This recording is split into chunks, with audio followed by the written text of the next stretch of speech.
Beautiful, welcome back to my channel. How are you doing today? My name is Joesephyr and we're now going to do a quick recap over on the community stream that we've just had for October. There's a lot of very exciting characters being released and one event type that people have been asking to return for quite a while. So if you're interested in learning more about that and probably laughing at me along with my Twitch chat because I do all of these things live after the community stream is finished, then of course stay tuned and keep on watching.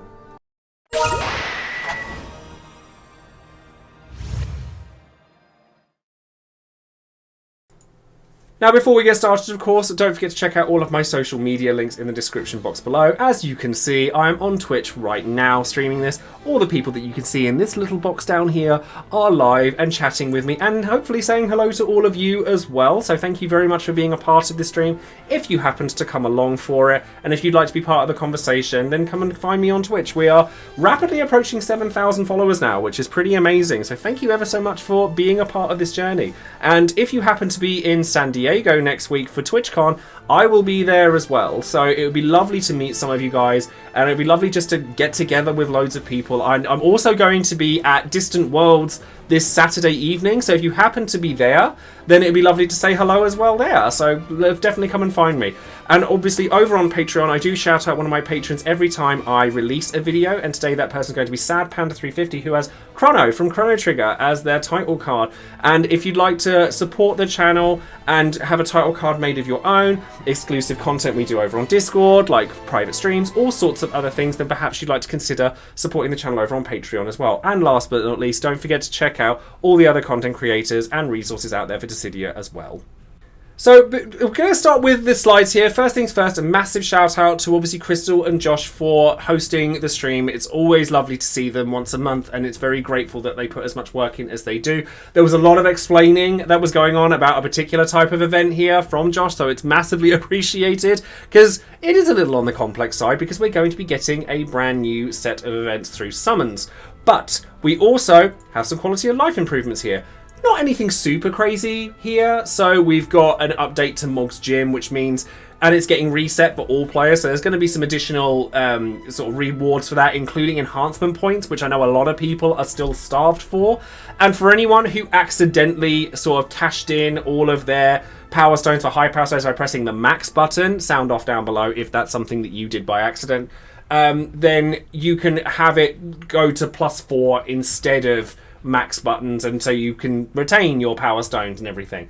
Now, past that, we also have the World of Illusion Spiritus. So I have actually already released a video for this, and I know that other content creators, I know I mentioned Simply Lost video in the last video that I did that explains a lot of this all very well. But basically, the slide that showcases here is going to explain all of the mechanics of Spiritus, but realistically, it's going to be so much easier for you to just experience yourself. It's nowhere near as complicated as it first looks. So honestly, don't panic about it. There's a lot of resources to be grabbed from this, but the main thing that people are going to be wanting from this event is going to be Tifa. Now, I've already released a video on Tifa. Lots of people are very excited for Tifa, and there's good reason for that. She's really good.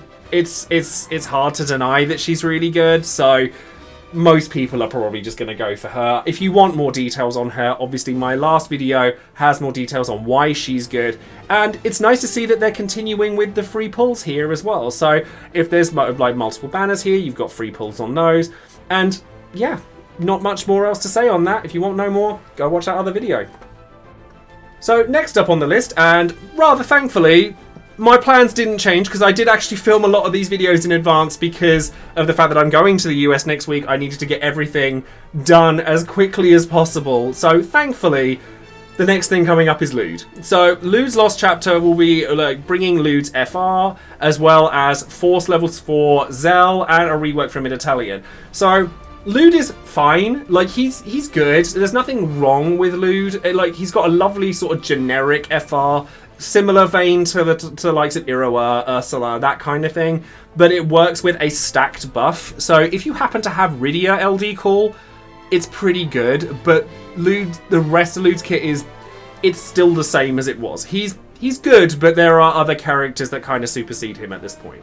And then on October 6th, we get Faris come back with a raid with multi-draws on both banners, and a nice little unexpected surprise in that we get Garnet BT come back on one of these. So if you missed out on Garnet before, she's still solid. She's still really good. And then force levels for Garnet are going to be a big deal for her as well. Faris FR and the rework for Faris is going to be quite nice here because it makes Sildra last longer. However, around this time is when you start seeing like elemental lockout content, and Faris is locked to 3 different elements, which can be an issue for her. But as someone who really loves Faris and really loves FF5, I am very happy to get an extra free pull for Faris because there's 2 banners and they both have free pulls. So I'm here for it.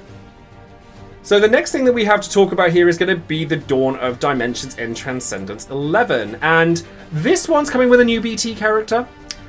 And like Tifa, she's pretty busted. she's pretty darn busted. So Renoa's BT and FR turn her into a Machina-style one-button wonder. Like when you trigger her BT, you then get a new HP attack, which is Ultima, that does a crazy amount of damage, and her FR plays very well into that. She can also charge the FR gauge quite well because of Angel Wing. Renoa is definitely on top form again with this new update. Also, kind of living for Magical Girl Renoa. Like, Renoa's not my favourite character in Final Fantasy. I can get past it for Magical Girl Renoa with the little cherubs in the corner. Like, I can live with that. Shantotto is also returning here, and it's the same story. It always is for Shantotto, where the game is just not nice to her. Whether it's because of elemental lockouts or the damage that she doesn't do. It's just, she's just always one of these characters that gets shafted by her updates, and it's really unfortunate. And then you're also going to get reworks for Deuce and Edward as well, who are there. Realistically, they're there. Edward has like got his niche with his sleep, but it's largely not a thing these days. But I kind of live for Magical Girl Renoa. I know. So not only are we getting all the fabulousness that comes along with Renoa, but we're getting, I mean, the costume for Aerith. Like, can we just for a second? Just for a second. In fact, for all of the costumes. Tifa, Renoa, Aerith. They're all good.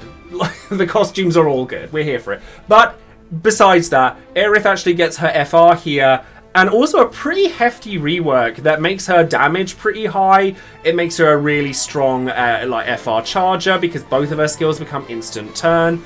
The FR is good, but it's not mandatory in the sense that she gets a BT later on, which will have it come back. So if you wanted to skip out on this, you could. And she's perfectly functional with her LD, especially considering that she puts her debuff that prevents buffs onto all enemies now, and she gets much stronger HP damage off across the board. You can live quite happily with Aerith with just her LD, but it's nice to have the FR.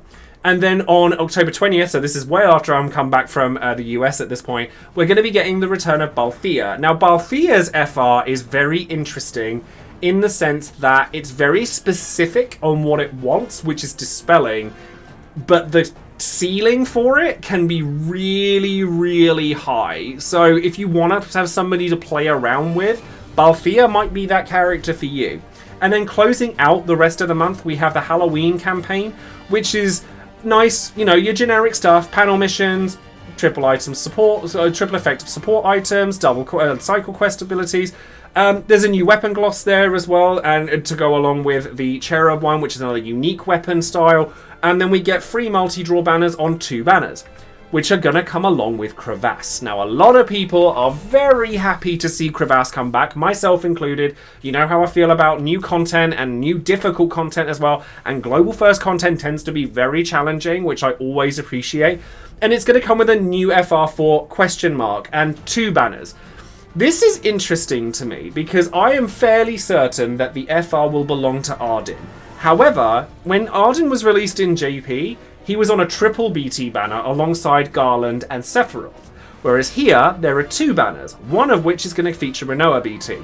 So are they going to do a triple BT banner and Renoa BT? Or are they going to do just Arden and then Renoa? But then Garland got reworked around this time as well. So I'll be interested to see how this pans out. But the actual event itself, Seeing Lufenia quests with the special countdown codes, probably not going to be a big deal now because you can mash things pretty much instantly. And Shinryu quests with selectable force weakness codes. This I'm very interested in. I love this, and being able to kind of play around and create challenges as well for each other. This is some of the best content Dissidia has had in a long time, so I'm really curious to see where they go with this. So yeah, lots to look forward to. So that's everything we have to expect from October in DFFOO this coming month. Lots to look forward to, like, you know, new stuff, and that's what I'm hyped about in terms of content. We've got the Spiritus event. We've got the crevasse coming. There's stuff to play with over the course of the game, and there's characters that are very clearly very strong, like Tifa and Renoa. There's characters that you can play around with a bit more, like Balthea and Aerith. And then there's even little mystery bits and pieces, like what presumably is going to be Ard in FR. But we don't know exactly what all that stuff is. Sound off in the comments below if you think you might know how that's going to go. And hope you have a lovely day. Thank you ever so much to everyone down below here for joining in. It's always very much appreciated. And if you'd like to join in next time, by all means come along and come and find us on Twitch. And yeah, that's going to be it from me. Thank you ever so much for joining me, and I shall see you later, beautiful. Have a lovely day. Bye now.